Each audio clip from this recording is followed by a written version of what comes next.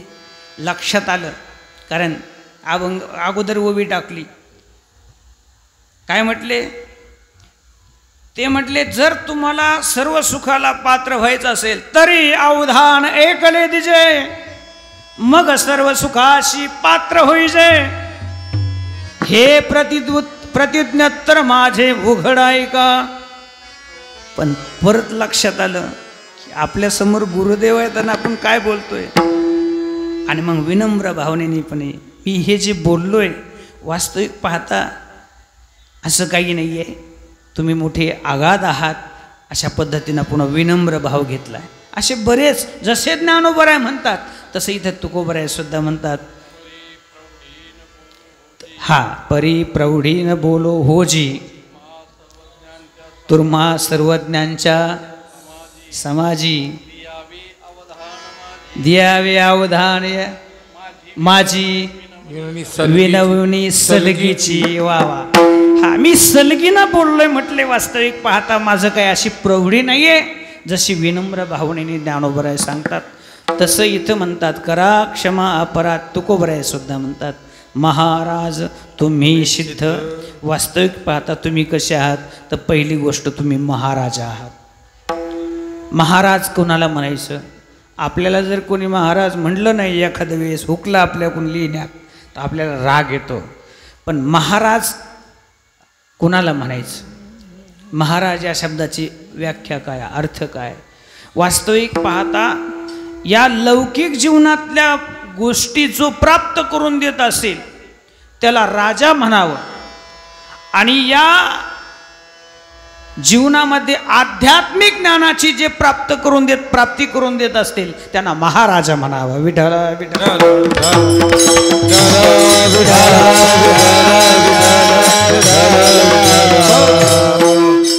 राजाचं काम काय, आपल्याला लागणाऱ्या लौकिक गोष्टी मिळवून देणं, प्राप्त करून देणं, हे राजा करू शकतो.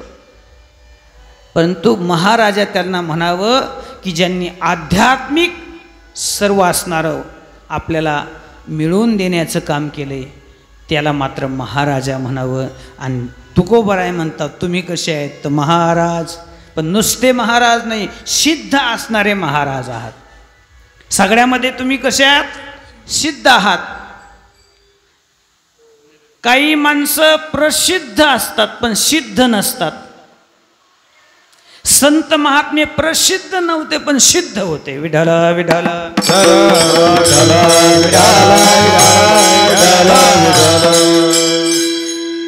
आणि सिद्ध असणारे त्यांना त्याकरता सिद्ध प्राप्त करून देण्याकरता काही मिळवावं लागलं नाही, मुळातच सगळं काही आहे. योगीराज चांगदेव महाराजांसारखे आता चरित्रात सर्व गेलेच आहे, पण नुसता धावता उल्लेख करून जातो. चांगदेव महाराजांसारखे ज्यांनी एकदा नाही, दोनदा नाही, 14 वेळेस काळाला देखील मेळ लागू दिला नाही, असे चांगदेव महाराज, योगीराज. आणि पैठण क्षेत्रावरून ज्या टायमाला निघाले सर्व भावंड, जाण्याचा योग आला पुलतांब्याला, त्या ठिकाणी बरेच काही प्रेत पडले होते. बघितलं, मुक्ताई म्हटले हे काय आहे दादा. तेव्हा अगं मुक्ते, या ठिकाणी योगीराज चांगदेव महाराज समाधीस्थ आहेत, आणि हे जे प्रेत पडलेत ना त्या सगळे शिष्यमंडळीनं तिथं सांगितलं त्यांना की ते जेव्हा समाधीतून उत्थान होतील तेव्हा संजीवनी दृष्टीने या प्रेताकडे बघितलं की हे सगळे जिवंत होतील आणि उठून ज्याच्या त्याच्या घरी जातील. म्हटले मग कधी उठतात हे? म्हणले साधारणतः 5-6 महिन्यातून एकदा उठतात. म्हटले मग अजून किती काळ आहे? म्हटले 4-2 महिन्याचा काळ जाईल. मुक्ताबाईंनी म्हटले मग दादा तोपर्यंत हे असेच का? एवढ्याकरता एवढा वेळ कशाला? तिथलं एक असणारं कुत्र्याचं हाडूक पडलं म्हणतात, ते घेतलं आणि असं नुसतं सगळ्यावरून फिरवलं आणि ते टाकलं. ते प्रेत तर उठून गेलेच, पण ते कुत्र्याचं हाड होतं त्याचं जिवंत कुत्रं झालं आणि तेही पडून गेलं. एवढी सामर्थ्य थोरीच्या टायमाला ते समाधीतून उत्थान झाले आणि पाहिलं तर एकही प्रेत नाही. शिष्यमंडळीवर रागावले ना, अरे मी समाधीतून उत्थान झाला आणि एकही प्रेत कसं काय नाही? याचा अर्थ म्हणजे उठवण्याकरता एवढा सिद्ध असेल तर प्रेत म्हणजे माणसं मरायलाच पाहिजे बा. असा एक अभिमान होता त्याच्या ठिकाणी, अहंकार जडलेला होता. आणि मग हे सगळे उठून गेले आणि त्यांनी पाहिलं तर कोणीच नाही. म्हटले ते आळंदीचे भावंड आले होते, सगळे नावं वगैरे सांगितले. त्याच्यात एक छोटीशी 7 वर्षाची मुक्ताई होती. तिनं ते तिथं पडलेलं हाडूक घेतलं ना, असं फिरवलं, ते कुत्रं जीवन झालं आणि माणसं जीवन झाले आणि सगळे गेले. म्हटलं मनातून ओळखलं. बाकीच्याला बडीवार इतरांना कशाला सांगावं लागतं? चांगदेव महाराजांच्या लक्षात आलं हे सर्वसामान्य नाहीत, वयाने लहान असलेत तरी यांचा अधिकार आपल्यापेक्षा श्रेष्ठ आहे. पत्र लिहिण्याकरता घेतलं. पत्राचा मजकूर काय लिहावा तो प्रश्न आहे, कारण आता पत्राचा जमाना गेला. पत्र लिहिताना एकतर वयोवृद्धांना लिहायचं असेल तर तीर्थरूप अमुक अमुक यांच्या सेवेशी अमुक अमुक यांचा साष्टांग दंडवत, आणि लहान असेल तर अमुक अमुक याचा आशीर्वाद. पण प्रश्न पडला, आपलं वय 1400 वर्षाचं आणि यांचं वय 7, 9, 11, 12 असं लहान लहान वयाचे आपल्यापेक्षा यांना काय लिहावं? काहीच लिहिता आलं नाही. कोरपत्र पाठवलं, सर्वांना माहिती आहे. बारकुमार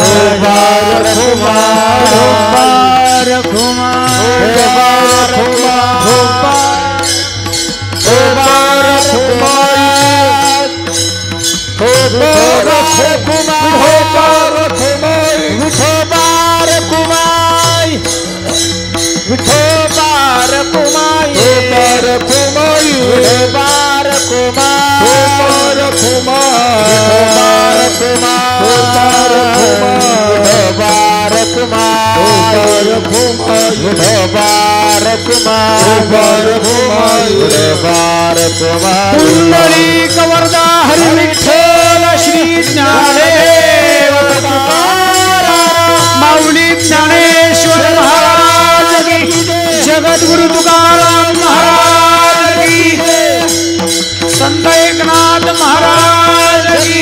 याची भ्रांती हरली चांगयाची भ्रांती, हरली चांगयाची भ्रांती, हरली चांगयाची भ्रांती. मोक्ष मार्गीचा सांगाती ज्ञानोबा माझा, मोक्ष मार्गीचा सांगाती ज्ञानोबा माझा, मोक्ष मार्गीचा सांगाती ज्ञानोबा माझा, मोक्ष मार्गीचा सांगाती ज्ञानोबा माझा. चालविली जड भिंती हरली चांगयाची भ्रांती. भिंती चालवली, भ्रांती घालवली.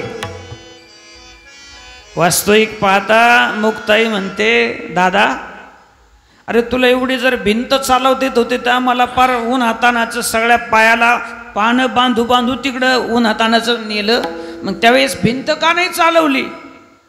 तेव्हा ज्ञानोबराय म्हणतात, अगं मुक्ताई, ही भिंत आपण चालवण्याकरता इथं आलो नाही.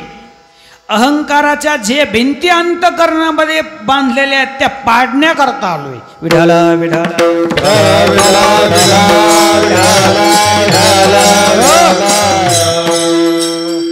भ्रांती घालवण्याकरता भिंती चालवली का? पुन्हा पुन्हा भिंती चालवली नाही ज्ञानोबरायने, एकदाच चालवली. रेडा बोलवला. हे सगळ्या गोष्टी आहेत. वास्तविक पाहता त्यांनी जर ठरवलं की त्या ज्ञानाला जर सांगितलं तू तिथं जाऊन राहा तर ते तिथं राहतं.